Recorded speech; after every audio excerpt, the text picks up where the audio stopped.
Hello mga ka-POV. So day 16 na tanong sa magbasa sa One Life Changing Coach Devotional. And then atong theme na karon is encouragement and spiritual growth. So magsugod na ta. Ingon diri nga, life has no limitations except the ones you make. By Les Brown. Life kuno kinabuhi kuno wa daw limitation except the ones you make. Often, the greatest limitation we face are the ones we place on ourselves. So, no? Ang greatest kuno nga limitation nga atong giatubang is kanang atong gibutang sa atong kaugalingon. But faith in God removes those limits. Kaya di ba ang Ginoo is infinite? No? When we trust in God's promises and walk by faith, we realize that the boundaries we've set can be broken through His power. Kaya kita sa self kay magbutang sa tag limitation nung dili ta ko to, dili rata di ta mulapas ani no. But Ginoo ija nang bungkagon kay gina si Ginoo nga mo-grow pa ka, muhawa pa ka sa imong comfort zone. Believe that with God there are no limits to what He can accomplish through you. So di jud ka mabalaka basta naka sa Ginoo, kay ang Ginoo mangita jud paraan para ikaw mo grow, para ikaw mo bright, para ikaw makita kung unsa ka gajud.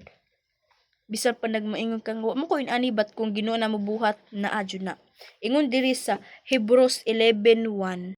Giingon diri nga, now faith is the substance of things hoped for, the evidence of things not seen. Sa Tagalog pa ngayon, ang pananampalataya ay siyang kapanatagan sa mga bagay na hinihintay, ang katunayan ng mga bagay na hindi nakikita.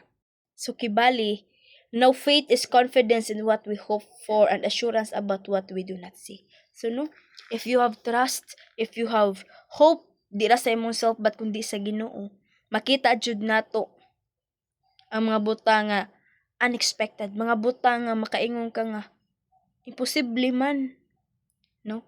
But kung naara jud kay hope ug trust diha sa Ginoo, everything will change.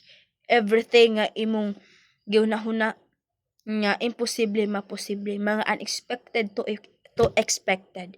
Kay ang Ginoo powerful, ang Ginoo kaya ni tanan gajud. He can do anything. Kaya believe and trust in the Lord Jesus Christ ra gayud. No? So sa man problema nga mabot kanimo, let God. Kaya ang Ginoo problema ihatag diha kaniya. Mo ni gusto sa Ginoo is imo siyang tawgon, imo siya sampiton. Manginahanglan ka kaniya kay ang Ginoo kibaw nga kita na jud tay laking sa tong galingon, kita na jud tay mga butang nga di na nato mabuhat. And that's why ang Ginoo naa siya motabang kanato. Imposible man na pero sa Ginoo it is possible. Kaya adyo pagduha-duhag tuo sa Ginoo, ayo pagduha-duha sa Ginoo ug sangpit. Believe and trust in the Lord and give hope in it.